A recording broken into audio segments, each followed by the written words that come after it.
The CNN newsroom.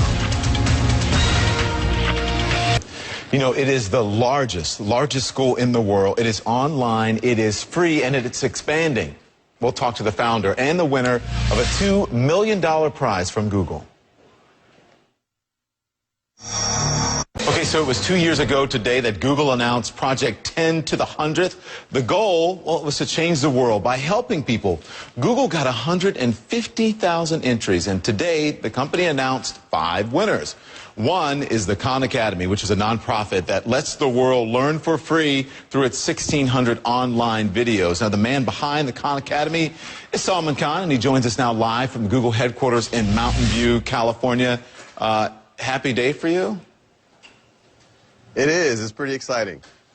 Well, listen, so tell us, what do you plan to do with the Google money? Well, as you mentioned, Khan Academy right now, it's actually pushing close to 2,000 videos. They've all been produced by me. We're going to do 2 things with the money. We're going to, one, translate a lot of the content into some of the world's major languages, Spanish, Mandarin, Arabic, Hindi, Portuguese. Well, I could keep going on. And we're going to build out the software part of what we did. I built out the first version, but really what this is going to allow us to do is become more than just me. We're going to be able to hire a team and turn it into an all-out virtual school. Yeah, so that's free. Yeah, that's what people are wondering. That's the obvious question. How do you do it? How do you do school online? And is it actually viable? Does it work? Well, you know, there's 2 parts of school. One is the learning part and one is the credentialing part. We're tackling the learning part first. And I think it does work. I think when people go to the site, they'll see that there's a lot of testimonials from a lot of people who are not just using this as a supplement. They're using this as kind of their substitute sometimes for what maybe should go on in the classroom. So there's, you know, we get hundreds of letters a day from learners all over the world who use this as their primary way to learn. So listen, you were, can we say that you were one of the tech guys, right? Did you do that before? I know that you worked in money and business. I think you were a hedge fund. You worked in hedge funds, right? So how did you just decide to change and say, you know what, I'm going to deal with education. I'm going to deal with education and teaching online? Well, you know, there was always a part of me that wanted to do something in education. About 5 years ago, I had a family member in New Orleans. I was in Boston at the time who needed help with math. So I started tutoring her remotely. And then I started tutoring her brothers, and it started going really well, but it became hard to schedule time. So I said, hey, let me put let me do my lectures on YouTube so that we don't have to schedule our time. And their feedback immediately was that they liked me better on YouTube than in person because they got to pause and repeat, and I guess there wasn't the stress of a live interaction with their cousin. And I also made it free for anybody else, and I started getting letters from random people all over the world saying that these videos allowed them to pass algebra, or these videos are the reason why they didn't drop out of school or why they're able to go back to college. And I just got excited about it. I was doing it part-time. It really is a hobby while I was, as you mentioned, working at a hedge fund.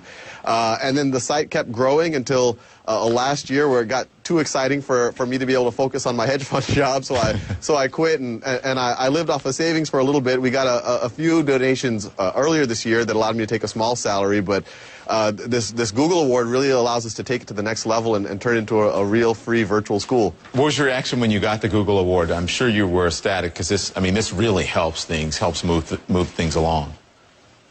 Oh, yeah, it's super exciting. I mean, you know, obviously the money is huge. We'll be able to build out a team. We'll be able to internationalize the content so that more than just English speakers, you know, we can start, you know, addressing the other 5 billion people on the world.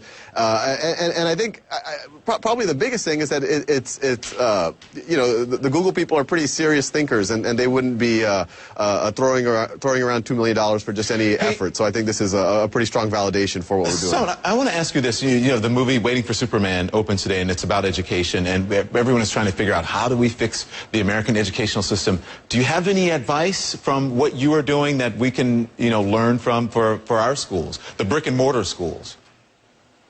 Yeah, you know, I think people have been talking about technology being a major factor for a while now. I think the problem is that all the attempts so far at using technology have been kind of to mold the technology to the traditional academic model. What we're trying to do is really just rethink how you can learn now using technology, and maybe we should mold the traditional academic model to how we can use technology. But I could go on and about that. But I think you're going to see some major changes in the next 5 to 10 years. Salman Khan from the Khan Academy, congratulations, and we'll be looking to see what you are doing with that money and how it helps your effort there. Thanks again, okay? Thank you.